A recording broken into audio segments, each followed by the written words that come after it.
ang akala natin ipagpapatuloy ng mayor ninyo ang mga magagandang ginawa ni Yorme. Ang tanong, pinagpatuloy ba?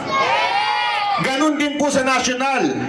Ang akala natin ipagpapatuloy ni Marcos ang ginawang maganda ni Pangulong Duterte. Pinagpatuloy ba? Kamusta ang bigas? Alam natin na ang mahal-mahal ng bigas at iba pang mga bilihin. Pero ngayon, na nagbabalik na si Yorme sa Maynila, atin po itong susuportahan, kasama po siyempre ang buong Yormes team. Para po na maayos uli ang Maynila. Gumanda uli ang Maynila. Taga dito po tayo sa Maynila sa District 3 mismo. So babalik yan si Yorme para ayusin. Alam niyo ho ba, meron akong sasabihin sikreto sa inyo. Magkasama po kami ni Pangulong Duterte sa Hong Kong bago po siya arestuhin. Alam niyo po ba na dapat pupunta si Pangulong Duterte sa District 3? May plano na po na pupunta si Pangulong Duterte upang itaas ang kamay ni Yorme. Kasama ng buong Yormes team. Kaya lang sa sinamang palad, alam naman natin na nangyari, kinidnap po si Pangulong Duterte. Ngayon pong araw na ito, meron din po ako isang papakilala. Ito pong suot-suot ko, si Pastor Kibuloy. Hindi po ako membro ng kanyang relihiyon. Sa katunayan, tinawag ko pa pong bulaang propeta si Pastor Kibuloy.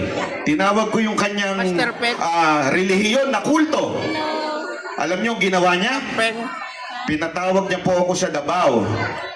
Pinatawag po ako ni Pangulong Duterte sa Davao upang ipakita ang mga magagandang ginawa ni Pastor Kibuloy sa kanyang community. Alam niyo ba kung anong ginawa niya? Libre ang pag-aaral ng mga bata. At ito po'y bukas, hindi lamang sa kanyang relihiyon.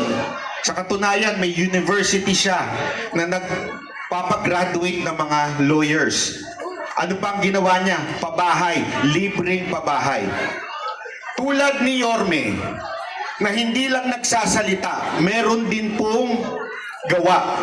Si Pastor Kibuloy, wala pa po sa pwesto, ay meron din po siyang nagawa na.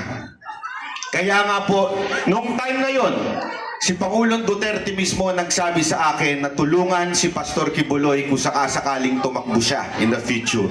Kasi at that time, hindi pa po decided si Pastor Kibuloy. At kaya nung tumakbo po siya, nandito po ang buong team ng Banateros. Meron po ba nga akong subscriber dito? Meron?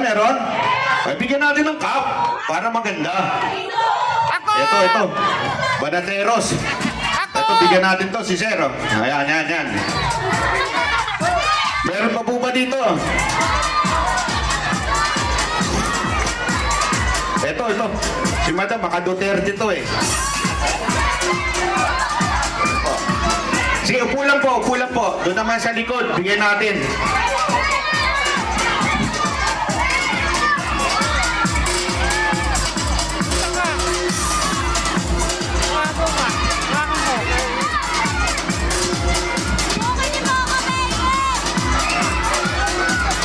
Ayan po. Alam nyo, huwag niyo po kakalimutan. Siyempre, yung ating matagal na pinagsilbihan, nung ito po'y nasa Malacanang, ako po ang kanyang utusan doon sa Malacanang. Walang iba kung hindi si Konsehal Mo Kauson. Ito po si... Ayan po si Konsehal. Siguro naman po, kilala nyo si Konsehal Mo Kauson. Ayan po ay talagang... pinagkatiwalaan ni Pangulong Duterte nung panahon ng pandemya. Lagi po siyang tinatawagan, sinisiguradong ang mga OFW ay maayos ang kalagayan. Yun po ang trabaho ni Mocha noon sa pandemya. Siguraduhin ang mga OFW na pinauuwi ay mahatid sa kanilang mga bahay. At yun po ang ginawa ni Mocha Uson. Ngayon naman ay gusto niya pong pagsilbihan ang distrito. Dito po siya lumaki. Sa mismong distrito na ito, dito nag-aral, dito po talaga siya lumaki.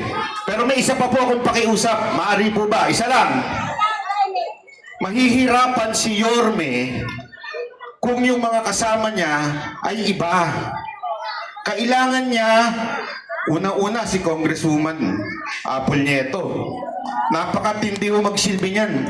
Sobra ho yung puso niyan. Pwede ho ba patalsigin na ho natin yung maingay? Yung si Chihuahua, patalsigin na ho natin? Walang ginawa kung hindi mamulitika. Hindi nagsisilbi sa bayan.